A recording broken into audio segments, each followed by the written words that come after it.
女儿的家教勾搭上了我的老公，还耀武扬威地跑到我面前炫耀，我却连夜扛着火车头跑路了，还给他发去祝贺短信，感谢他8辈祖宗救我脱离苦海。他根本不知道，我老公跟女儿都是病娇，这么多年我早就受够了。发现猫腻是半个月前，我老公请了个漂亮的女家教回来，说是给我女儿辅导功课。女家教第一天进门，看到我家的豪华别墅，眼神中就透露出一丝艳羡。我假装不知情的样子，故意在她的面前秀起了我的香奈儿、古驰、爱马仕包包。女家教一边抚摸我的包包，一边酸不溜秋地说道：“真羡慕太太你，什么都不用干，老公还这么会挣钱。”我眼神复杂地看着她，鼓励道：“不用羡慕，你这么漂亮，你也可以做到的。”不知道是不是我的暗示成功了，家教第2天登门就穿了一个深 V 紧身裙、黑丝渔网袜，看起来不像是授课的，倒像是来找业务的。我假装不懂，转头就找了个借口想溜出门，将我的老公跟女儿留在家。要不是怕我老公发现，我都差点高兴地跳起来。结果老公王逸晨却一把拽住了我的胳膊，贴在我耳后跟，冷悠悠地说道：“老婆，把身上的短裙换掉，我不喜欢。”8岁的女儿在一旁看到之后也笑意盈盈。妈妈打扮那么漂亮出门，爸爸是会吃醋的哦，爸爸要是发火了，可能会打断妈妈的腿哦。我吓得一个哆嗦，勉强挤出一抹微笑。是我大意了，我这就去换。女家教在一旁看到了，一脸的羡慕嫉妒。王先生跟太太的感情真好。呵呵呵，感情好吗？感情更好的时候，你可没看见。我遮住了胳膊上被拧的青紫色的旧伤，换了一身黑不溜秋的长裤长衫。这下王逸晨满意了，微微抬起苍白的下巴，伸手拍了拍我的头：“真乖，早点回来，不然你知道后果的。”我乖巧地点了点头。我脚上有个电子脚铐，是王逸晨专门为我定制的。没错，就是那些犯人会戴的那种。每天下午6点，要是不回家或者离开家20公里外，电子脚铐就会发出电击，不至于死人，只是会让我浑身麻木，宛如千百只蚂蚁啃咬罢了。我故意露出灿烂的微笑：“知道了，我就是去小区外面的蛋糕店买个蛋糕，很快就会回来的。琴琴老师第一次上门，你们要好好招待她哈。”说着我就迫不及待地出了门。开玩笑，很快回来。那么早回来，我还看什么好戏？我刚出了小区，就感觉到背后有一道视线紧紧盯着我。我回头一看，果不其然，我老公跟女儿正用阴冷的眼神站在阳台上，盯着我的方向。我强作镇定地走出了小区，感受到那破人的视线消失之后，我立马拐弯进了隔壁小区的一家房子。屋子里面空荡荡，只有一个桌子，还有一台笔记本。房子是1个月前租下来的。为了避开王逸晨的视线，我花了好大一番功夫，才说服了女儿的班主任帮我租下来这个房子。此刻笔记本上正显示着一段监控视频，里面的场景是我家。没错，我正在监视我的老公跟女儿，而我这么做的目的不过是自救罢了。监控视频里面，女家教张琴一开始还老老实实的给我女儿辅导功课，不过眼神却四处打量，显然心思没在我女儿身上。而我女儿握着一把手工刀，拿在手上把玩着，慢悠悠地削着一只硅胶的芭比娃娃。她漫不经心地将娃娃的脑袋砍断，又熟练地将娃娃的4肢分开切片。张琴显然被她的操作给惊到了。曼曼，这么漂亮的洋娃娃啊，你为什么要用刀划烂它呀？女儿王曼曼听到这话，抬起头，露出一个灿烂无辜的微笑。因为娃娃太好看了，所以曼曼忍不住哦，这么漂亮的东西就应该毁掉呀，这样别人就抢不走了。张琴被惊讶的后退几步，我却坐在电脑后面喝起了咖啡，习以为常。我女儿王曼曼是个小病娇，她3岁的时候在我的饭碗里面放刀片，割得我满嘴是血，结果她还笑得一脸开心的时候，我就发现了，她完美的继承了她爹的病娇属性，强大的破坏欲、控制欲和独占欲。我曾经想过好好教导她，让她不要误入歧途，可是不管我怎么引导，偷偷带她去看心理医生，结果都没有丝毫好转，反而引起老公王逸晨的不满。那一次，他抽出皮带将我绑在卧室鞭打了3天，不给我吃饭，还让我像条狗一样趴在地上，让女儿拿出狗盆倒出狗粮逼着我吃。事后他又心疼地抱住我，跟我道歉，说是太爱我了，他会好好教导我们的女儿。我被刺激的一度精神崩溃，我想离婚，我想逃离虎口，但我做不到。每次只要我动了这个念头，等待我的就是更加惨无人道的折磨。而每次王逸晨折磨我的时候，我女儿都高兴地拍着手在旁边观看。我试过寻求警察和邻居的帮助，可是王逸晨是一个极会伪装的人，他在外人面前无时无刻不表露出对我的爱意，温柔体贴，又会赚钱，还会照顾家里。所有人都不相信我的话，于是我学乖了，我伏低做小，装作被他们父女俩调教得很乖巧的样子，不再起一丝的反抗。但这不过是我的伪装而已。我潜伏7年，终于等到了这个机会。张琴是我精心物色的人选，这还多亏我女儿，她跟她爸一样极擅长伪装。但变态就是变态，控制不住的。她的班主任曾经就发现她偷拿了同学的奖状，撕碎丢到厕所，还拿着剪刀试图戳瞎同学的眼睛，只因为他那个同学的眼睫毛很长很好看。王逸晨平时工作很忙，所以班主任找我单独聊天的次数极多。一来二去的，我跟女儿的班主任变成了闺蜜。前不久，班主任八卦地告诉我，最近有个女家教在小学辅导群里面火了。这个女家教长得漂亮，听说是个清北的大学生，但是只要请她当家教的家庭，最后都闹得妻离子散。原因嘛，当然是因为这个女家教了。这女家教专门盯着那些有钱人，尤其我们这种私立的贵族小学的家长都是她的目标。有的正房被她逼得跳楼自杀，还有的被离婚，1分钱都没拿到。前不久有个正房找社会上的人给了她一通教训，她才安分了几天。我一琢磨，突然有了个大胆的想法，这个张琴是个有手段的，如果让她来勾引我那变态老公，我岂不是就能脱离苦海了？反正她喜欢有钱人。于是我让女儿班主任放出了鱼饵，故意在张琴面前说起我家多有钱。我又在王逸晨身边吹耳边风，说女儿成绩太差，怕是考不上好的中学，得请个家教来好好教导一下。果不其然，鱼饵奏效了，张琴成了我女儿的家教。她带着目的来接近我老公。此刻监控视频里面，张琴将自己那堪堪遮住屁股的裙子还故意往上提了提，然后走到了客厅的看书的王逸晨身边，低声温柔地说道：“王先生看什么书啊？历史吗？我大学历史课每次都是满分，要不我们探讨一下呀？”我忍不住竖起手指，高明，真高明。有钱人就是喜欢长得漂亮还有文化底蕴的女人，他的这个切入点真棒。果不其然，看书的王逸晨抬起了头，消瘦的下巴微微抬起，眼神中透露了一丝危险。两人后面又说了许多关于历史的话题，我这种没文化的是听不懂的。不过很快，张琴就一不小心地跌倒在了王逸晨的怀里，王逸晨也顺势搂住了她的腰，两人暧昧地紧紧贴在一起。真牛，不愧是我精心挑选的人。就在我紧张地握紧拳头，希望他们快点进展下一步，我的机会又能往下推进的时候，王逸晨的视线突然看向了我藏着的针眼摄像头处，轻飘飘地蹦出了一句：“看得还满意吗？”我顿时浑身僵硬，手脚冰凉。发现我了？不可能啊，我做得十分隐秘。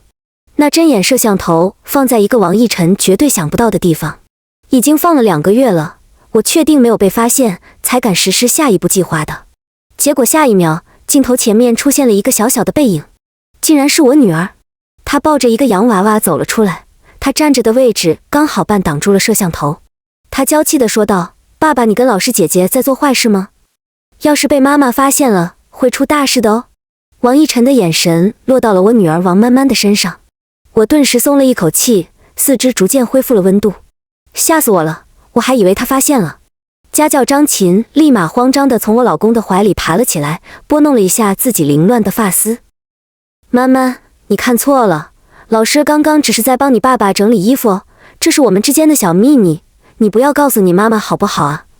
张琴站起身，蹲到了王曼曼的身边，假装若无其事的样子，想要揉一揉女儿的脑袋。想来也知道，这种事情她做得多了，根本就不慌。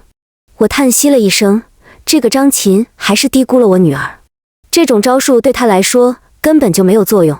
果不其然，下一秒突然传来张琴的一声尖叫声，就在刚刚，王曼曼用手中锋利的工笔刀直接划破了张琴的手腕。她动作又快又狠，张琴压根就没有反应过来，手腕的鲜血飞快地涌了出来。王逸晨见状才大步地走了过来，但他却没有怪罪王曼曼，反而立马握住了张琴的手，一脸担忧道：怎么回事？曼曼，都说了让你平时不要玩刀，你看这不伤到了家教姐姐了吗？说着飞快地用手按住了张琴的伤口。我卧室有纱布和绷带，我带你去包扎一下吧。孩子不懂事，真的给你添麻烦了。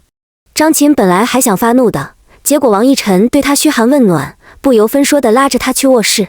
他顿时眼底闪过一丝欣喜。两人离开了摄像头。卧室里面为了防止被王逸晨发现，所以我并没有装摄像头，这也无法得知他们在卧室里面做了什么。但孤男寡女还能做什么？想必我的计划应该成功了吧。我正要松一口气，结果王曼曼却缓缓地抬起了手中的工笔刀，舔了舔上面的鲜血。随即她皱眉，是臭的还是妈妈的血香？说着就蹦蹦跳跳地回了房间，丝毫没有对她刚才伤了人有一丝的愧疚。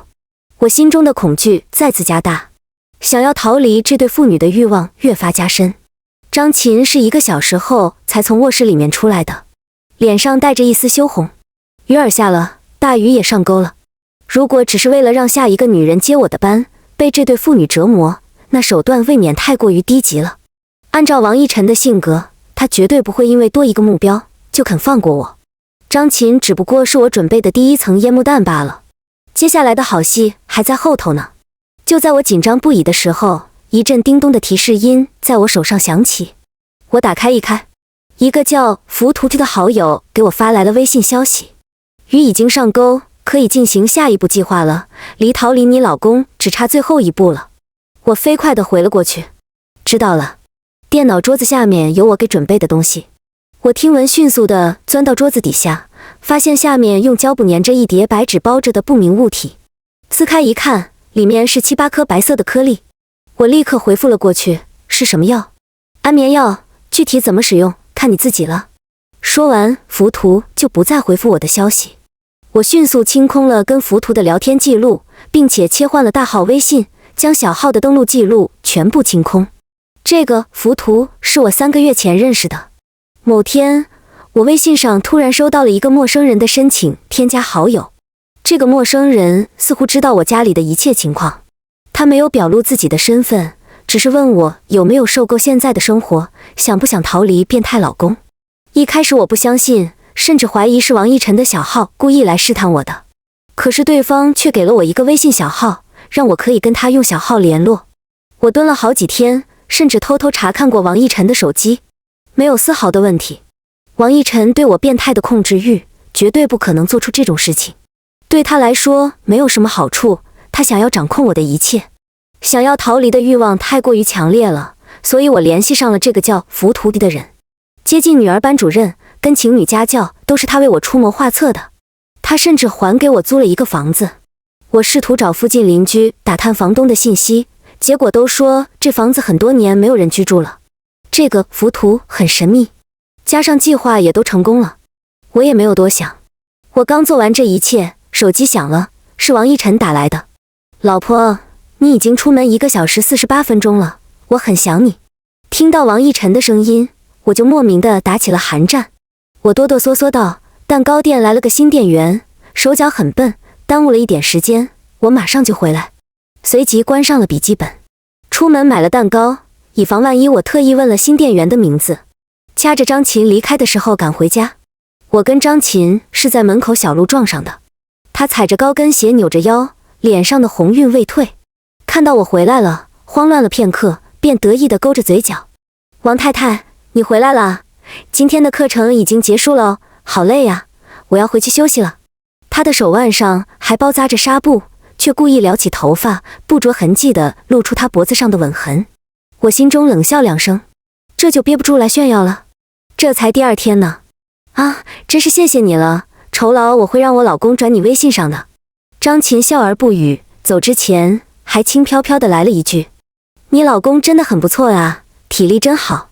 呵呵，体力好，他折磨人家暴我的时候体力更好。不知道你有没有这个机会体验了。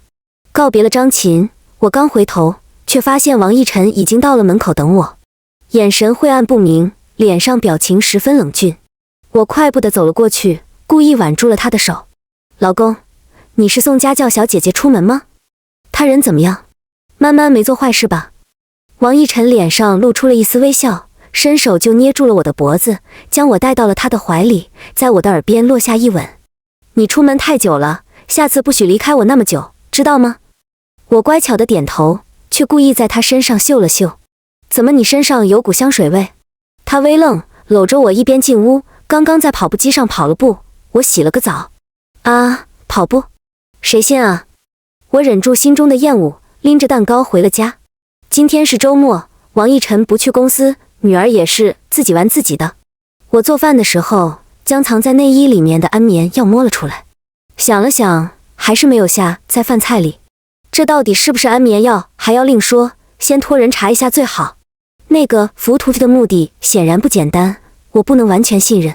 我将安眠药藏在了橱柜的最底部的罐子里，静静地等待着下一个机会。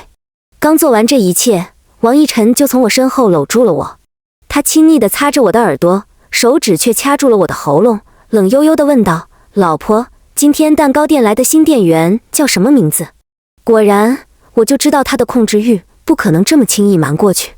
幸好我留了一手，我将店员的名字告诉了他，他哦了一声，便拉着我去洗澡。结果他却在洗澡的时候，突然在我耳边问我：老婆，你有没有想过离开我？我心中一惊，以为王逸晨发现了什么，立刻凑过去，在他唇上亲了一口。你说什么呢？我永远都不会离开你跟孩子的。他嘴角勾起一抹淡淡的冷笑。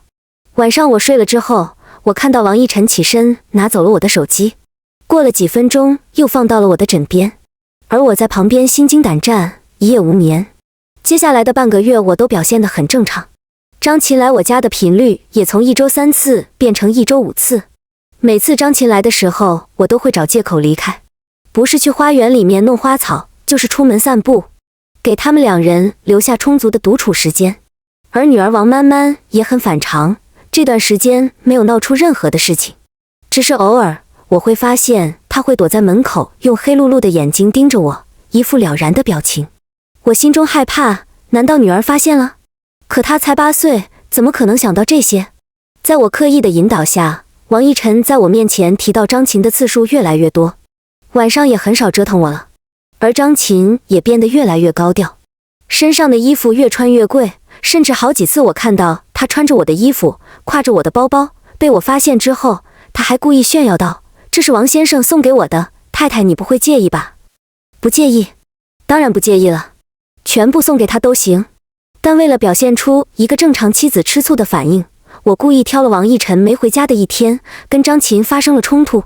我一边抢走他身上挎着的包，发疯似的大喊：这些都是我的，凭什么送给你？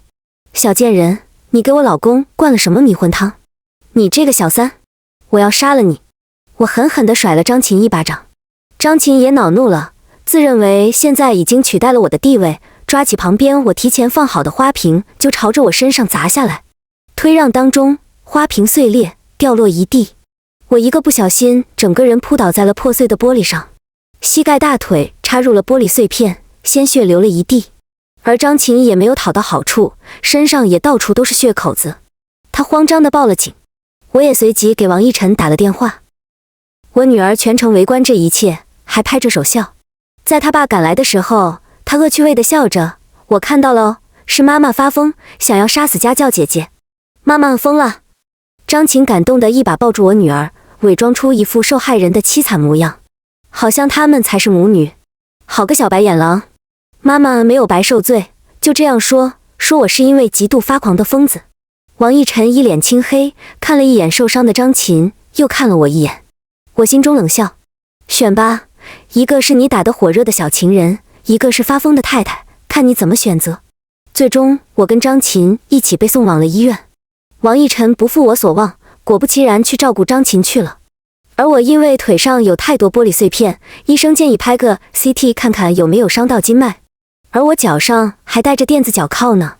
拍 CT 是不能带任何的金属饰品的。我将毕生的演技都展现到了这一刻。我立马抱住王逸晨的裤腿，将一个患得患失、发了失心疯的女人表演到极致。老公，你不要走好不好？你陪着我，我就原谅你出轨。王逸晨立刻伸手捂住了我的嘴，笑得一脸温柔的在我耳边轻轻说道：老婆，你说什么呢？我不会走的，就是家教小姐那边还需要处理，你也不希望警察把你带走吧？他拍了拍我的头，在医生狐疑的眼神下给我解开了电子脚铐。这个钥匙一直都是王逸晨随身携带的，他睡眠极浅，我好几次想要偷走钥匙都没有成功，只能让他主动。而这次就是我提前策划好的一环。脚铐被解开了，王逸晨离开了。我躺在 CT 仪器前面，松了一口大气。等医生结束之后，我就立马穿上裤子走到了检查室外面。果然，王逸晨没在，应该是去看他的家教小情人去了。而我马上我就能逃离他了。就在我欣喜不已的时候，王逸晨的私人助理推着轮椅出现在了我的身边。太太，先生去处理家教小姐那边的事情了，让我推你回病房去。我假装平静地点了点头。果然，以他的性格还留了后手，绝对不会让我一个人独处。以前有脚铐控制我，现在找了个人控制我。我接下来表现得很老实，虽然我被玻璃碎片扎破了腿，但其实受伤并不严重，只是包扎了一下伤口。第二天我就说担心女儿没有人照顾，要求出院了。期间警察来做过笔录，也不知道王逸晨怎么办到的，警察并没有追究我故意伤人，说当事人不准备起诉我，撤销了立案，还对我进行了思想教育。毕竟打小三这种事情他们司空见惯，当事人都不追究，他们也没有理由拘留我。我被王逸晨的助理送回了家。王逸晨没在，女儿也去医院看望受伤的张琴了。我呵呵冷笑了2声，我这个做妻子的、做妈的，受伤了没人管我，反倒是去照顾一个小三。果然，他们的重点都放到了张琴的身上，这本来就是我所计划来分散他们注意力的。我用手机登录了微信小号，给浮屠发去了消息。计划已经成功了，我的电子脚铐也被解开了。很快，浮屠回复我：很好，可以实施下一步了。我给你订了今晚的火车票，到时候会有车来接你。我顿了顿，回复过去：你今晚会出现吗？我什么时候能见到你的真面目？这次过了很久，他才回复过来：时候到了，你自然能见到我的。我隐下心思，清除了聊天记录，随即便用手机叫了一个老母鸡汤的外卖，然后将之前准备的安眠药尽数放到了汤里面，然后便凄凄爱爱地给王逸晨打了电话，说我知道错了，让他能不能回家陪我。他在电话那头语气十分不耐烦，但最终还是应下来了。他是晚上才到家的。我拖着受伤的腿去接他的外套。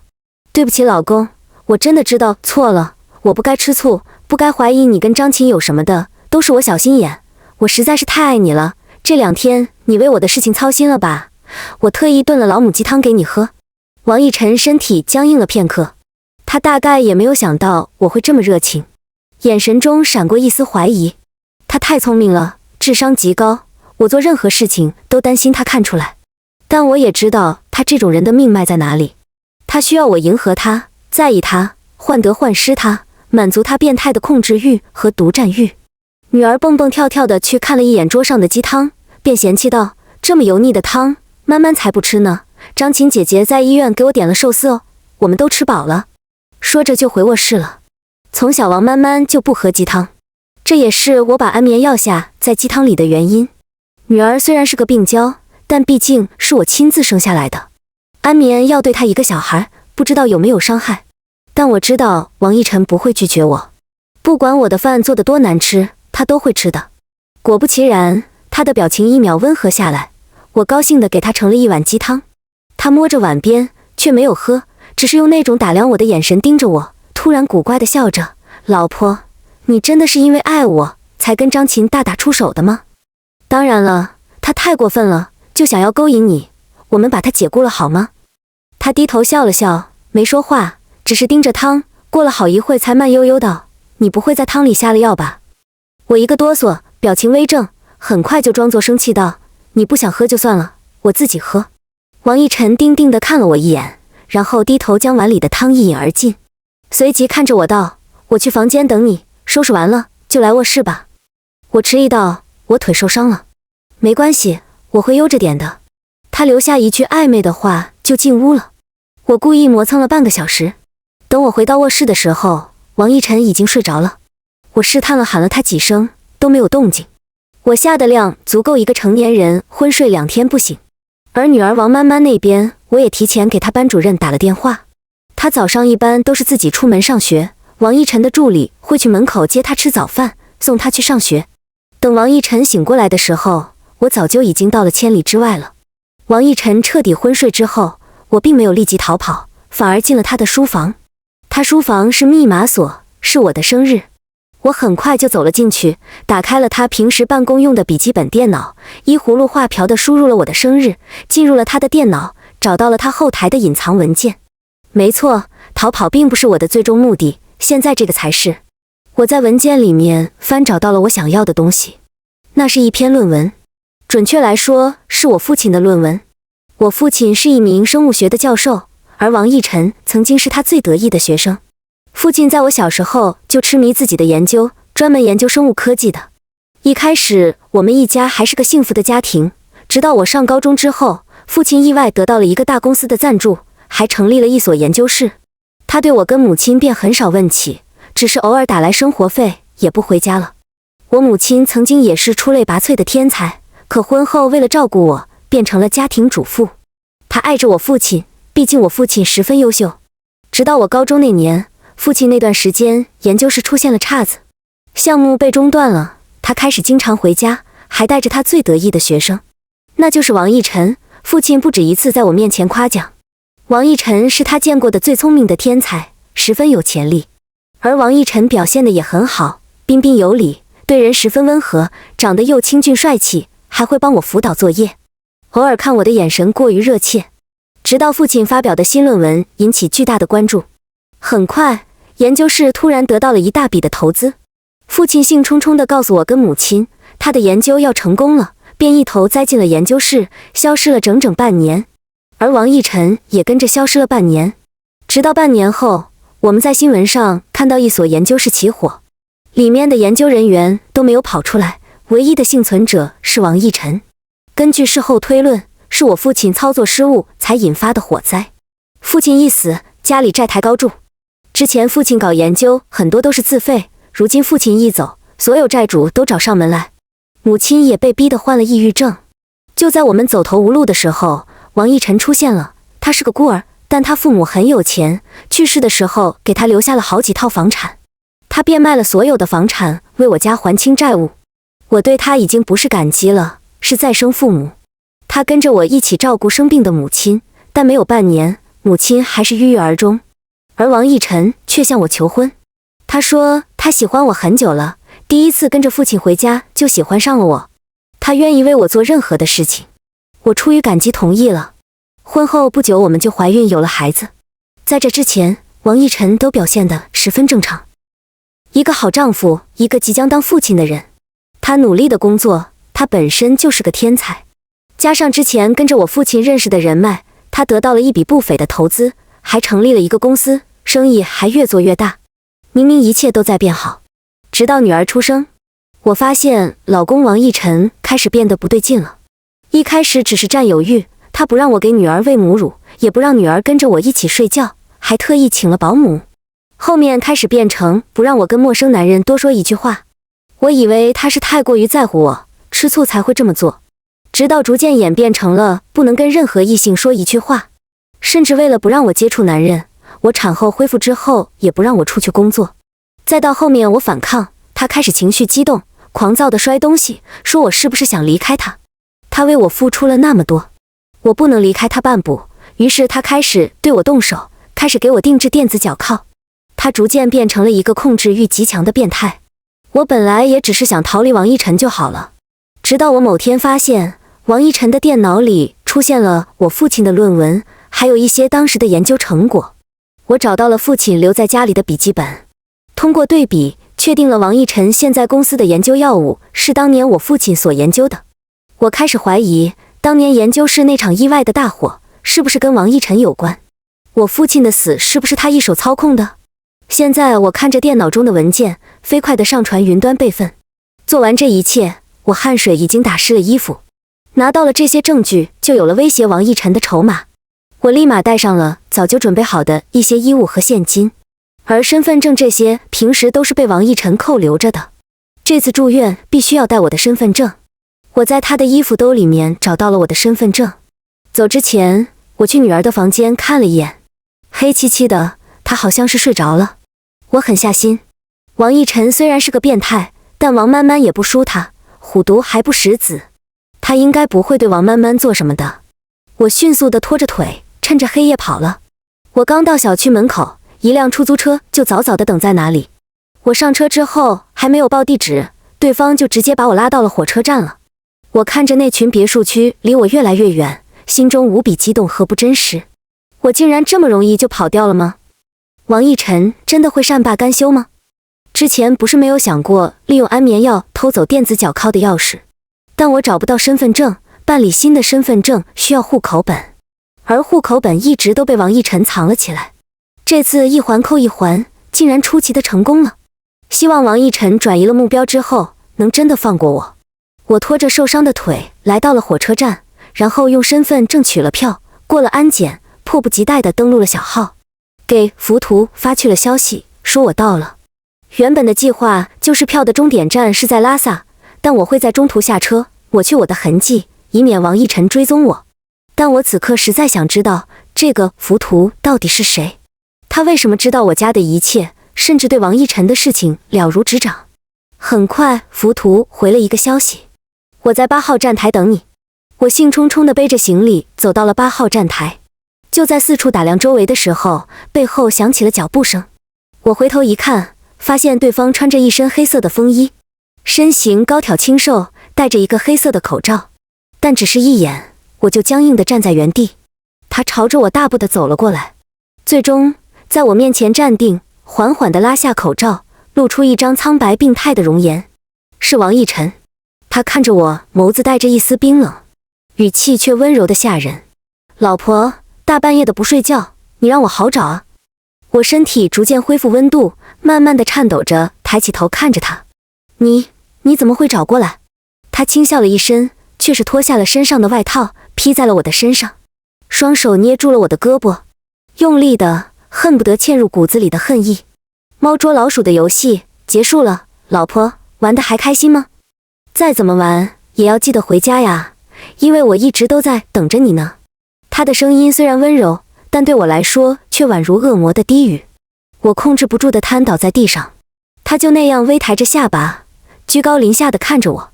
我颤抖地问：你没有喝那碗汤？你早就知道我下了药？到底是哪里出现了问题？他早就知道了？还是说，其实一直用小号浮屠跟我聊天，引导我做这些事情的人，一直都是王逸晨？不然他怎么会这么精准地在火车站找到我？我颤抖地伸出手，却在半空中停住了，勉强地挤出一抹笑容。游戏很好玩啊，老公，你找到我了呀。他一把将我从地上拎了起来，贴心地为我拭去腿上的灰尘，却在我的伤口处猛地用力，鲜血瞬间顺着纱布侵染出来，打湿了我的牛仔裤。我忍着剧痛，他却漫不经心地说道：老婆，我跟你说过的吧，不要试图离开我，但你似乎还是没有学乖啊，脚铐留不住你，那你说我把你的腿给折断，你是不是就不会再跑了？恐惧包裹了我全身，此刻我发了疯似的推开了他，疯狂地想要逃离。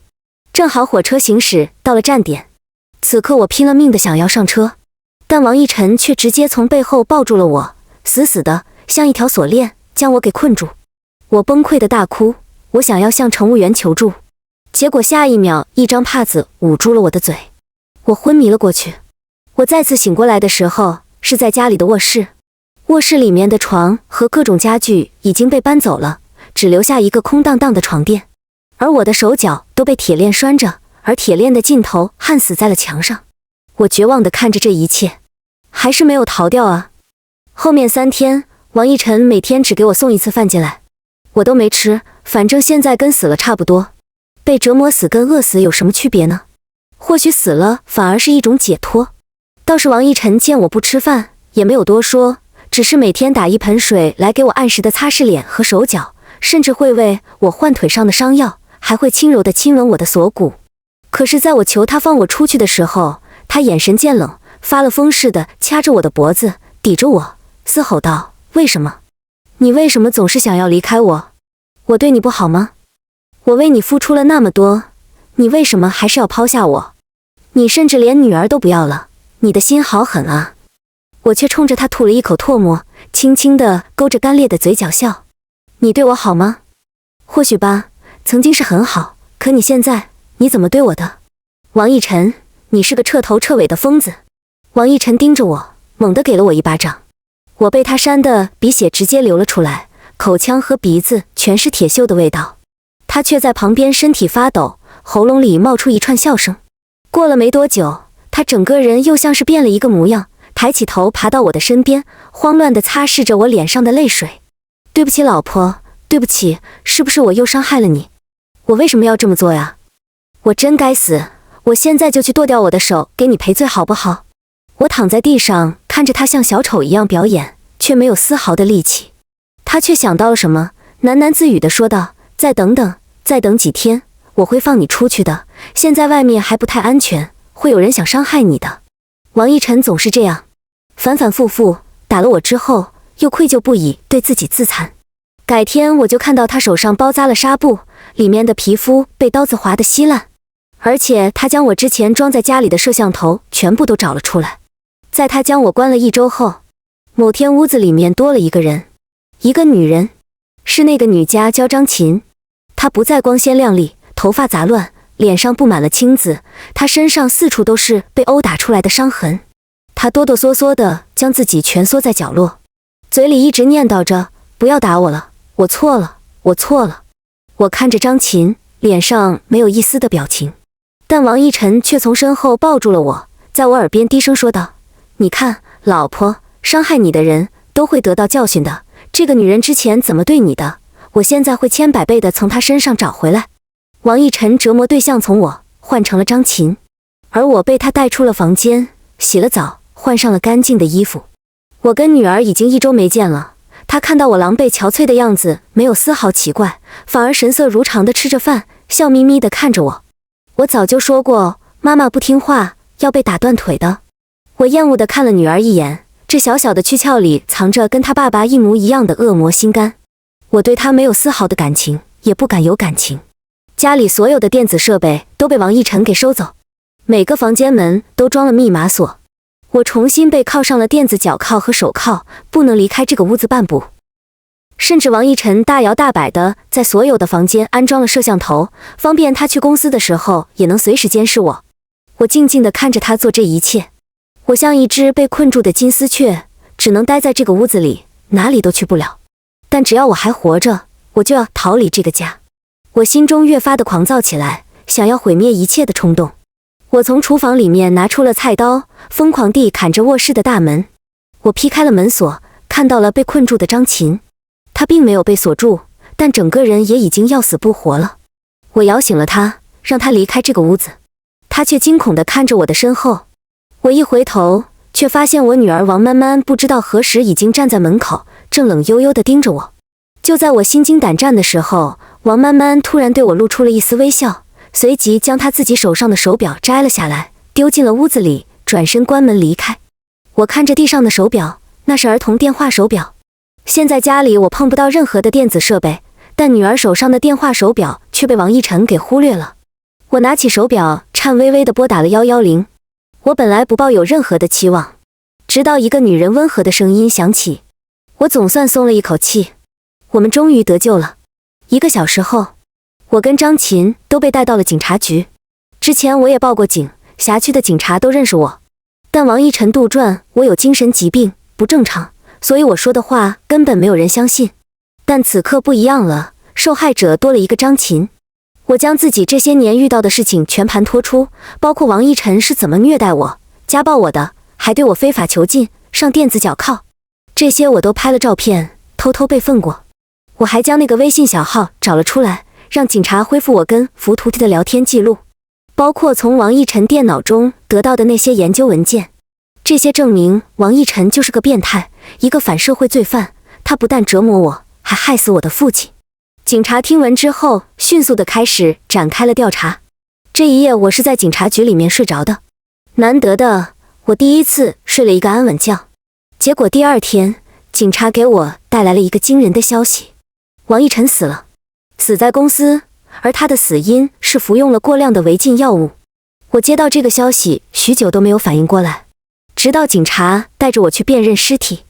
那个躺在台子上惨白的尸体，那熟悉的面容，我捂住了嘴。他死了，折磨了我7年的恶魔竟然就这样死了，不是死在我的手里，莫名其妙的死了。这一刻，我的心情无比复杂，没有大仇得报的快感，只有一丝的怅然所思和不可置信。警察告诉我，他们要对王逸晨进行尸检，我签字同意了。王逸晨没有别的亲人，只有我跟女儿王曼曼。大概3天后，尸检结果出来了。王逸晨他不但有狂躁症，还有人格分裂，所以他才对我忽好忽坏。最关键的是，警察告诉我，在王逸晨的血液鉴定里面提取到了一种违禁药物，这是精神方面的药物，服用的人会留下终身的后遗症，会情绪莫名狂躁，患得患失，变得极度敏感，破坏欲极强。他的身体也跟普通人不一样，这种违禁药物会控制住他的情绪，让他成瘾，一旦戒断，便会发生无法想象的行为。而警察在我提交的所谓我父亲的笔记和论文中，发现了一个更加惊人的事情：我父亲当年所研究的课题，竟然就是这种违禁药物。本来是为了治疗精神疾病的，但是副作用极大，并没有被采用。后来一场大火烧掉了研究室，也将那些研究成果一把火给带走了。而王逸晨后来所开设的公司，这几年来也一直在偷偷地研究这种精神类药物，但是这一次一直没有成功。而这次他的死因就是药物服用过量。药物服用过量，我突然想到了什么？难道是我跟警察说了家里橱柜底下藏着的安眠药？是浮屠给我的安眠药。那天我只给王逸晨在鸡汤里面下了几颗，还剩下几颗没有用完。后来王逸晨在火车站找到我，我一直认为浮屠给我的药是假的，王逸晨就是浮屠本人。警察迅速地将剩下的安眠药拿去了鉴定科化验，很快化验结果出来了，那并不是安眠药，而是导致王逸晨死因的药物，也就是我父亲当年研究出来的那种药。所以王逸晨其实是因为吃了我在鸡汤里面下的那个药才会死的吗？我仿佛抓到了什么线索。怎么会呢？药是浮屠给的，而王逸晨就是浮屠，他为什么要自己害死自己，还用我的手？很快，警方通过我提供的聊天信息查到了浮屠，但是用微信小号跟我聊天的浮屠竟然不是王逸晨，浮屠另有其人。他们查了 IP 地址，是网上购买的账号，但锁定了 IP， 现在已经派人过去了。而我因为涉及谋杀，被拘留在了警局。期间，女儿王曼曼被警察接了过来，来警局看我。她面无表情，对于她爸爸的死没有丝毫伤心，乖巧地趴在桌上写作业。反而看到我的时候，她十分激动，我却拒绝见她。看着她跟王逸晨十分相似的脸，我就忍不住想到王逸晨。他似乎十分失落，只是乖巧地盯着我。妈妈，我等你出来哦。他在众人看不到的地方露出了一丝恶劣的笑容。我哆嗦了一下。在3天后，浮屠本尊落网了，跟我想象中的高智商罪犯不一样。那是一个苍老的老年人，看起来有60、70岁的样子。他一脸烧伤疤痕，看起来十分恐怖。但我看到他的第一眼，突然就认出了他。爸，是的，他竟然是我死了快10年的父亲，死在研究室那场大火的父亲。他看着我，冲着我笑了笑，无视了我激动的心情，只是很平淡地扫了我一眼。看来我的研究失败了呀。啊，王逸晨竟然真的没有对你下手，什么意思？我还想多问几句，但他已经被警察带走。而我洗清了自己的嫌弃，虽然有毒的药物是我给王逸晨吃下的，但我并不知道这是有毒的，只以为是安眠药。现在也证明了浮屠这个人真实存在。律师将我保释了出去。浮屠落网一切的事情都水落石出。原来我不知道的事情还有很多，比如当年那场大火。大火并不是王逸晨放的，是我父亲放的。他发表的那篇获奖的论文，从始至终就是王逸晨的。他剽窃了王逸晨的成果，许诺王逸晨跟他共同研究。而在他们消失的那半年里，他们就一直在研究这种药物，但是药物研究出来之后，一直没有实验活体的实验对象。我父亲看出了王逸晨对我的心思，便开始循循善诱，他当做自己的实验对象。王逸晨同意了，唯一的要求是跟把我许配给他。父亲自然是满口答应。实验初期，王逸晨就开始有些不对劲，一开始只是情绪大起大落，接着便是狂躁，后来逐渐演变到疯狂。王逸晨知道药物出现了问题，要求我父亲中断研究，这种药物不能上市。但是我父亲却一意孤行。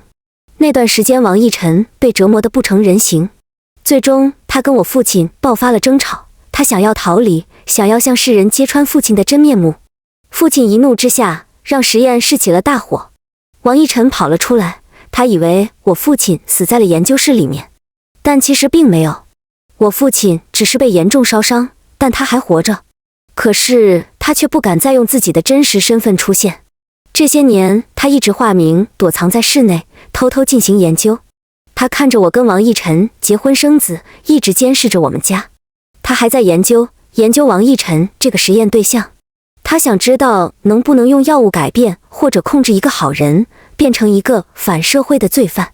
而我们一家三口都是他的实验小白鼠。但是王逸晨并没有按照他的想法去做，所以他忍不住出手了，利用小号添加了我的微信，鼓动我逃跑，想要彻底的刺激王逸晨体内的犯罪因子。而这件事情被聪明的王逸晨发现了，他早就在我手机上装下了监控软件，利用黑客技术得到了我跟浮屠的聊天信息。我突然明白了，之前王逸晨为什么会一而再再而三地试探我是不是要离开他，为什么他那天会出现在火车站截胡我。原来他早就知道了一切。父亲涉嫌唆使谋杀，并且研究违禁药物，触犯了多条法律。他逃了10年，最终还是被逮捕归案。可是他被押走之前，却古怪地笑道：“不是你们抓到了我，是王逸晨抓到了我。”我回归到了正常的生活当中。王逸晨的公司被查封，但在那之前，他早就在我的账户中存下了一笔巨款。当律师出现告诉我的时候，我没有丝毫惊讶和欣喜，好像这一切都是被他预料到的，他提前安排好的一样。就像他明明知道那碗鸡汤有问题，但还是喝了。张琴也被关押了，他的事情败露，他也并不是什么清华大学的高材生，他的证书全都是伪造的，他就是靠着窜逃各地进行行骗的女骗子。偌大的别墅只剩下我跟女儿王曼曼，但我却不知道怎么面对她。我带着她去医院做过一次全身的体检、抽血化验，结果在她的血液中也查到了那种药物。现在没有治疗痊愈的药，只能当成抑郁症治疗。医生让我多陪伴她。我看着女儿青春乖巧的脸蛋，想着那天她给我的电话手表，或许她跟她的父亲不一样吧，她还是有一丝善心的。我变卖了别墅，带着女儿换一个城市生活，远离她父亲曾经的一切，希望她不再受到影响。她表现得也很积极向上，没有再故意的伤人。我也找了一份普通的工作，接触社会。就在我以为一切都要好起来的时候，某天我下班回家，看到她蹲在楼下摸着邻居家的猫，然后突然掐住了她的脖子。看着小猫拼命的挣扎，她脸上露出一丝恶趣味的笑容。而他的身边出现了一个男人，牵着他的手。曼曼，你不乖哦，要是被妈妈发现了，又要送你去医院打针了。王曼曼仰着头看着男人，爸爸才是，被妈妈发现了，他会杀了你哦。那熟悉的嗓音，熟悉的清瘦身影，我如遭雷击。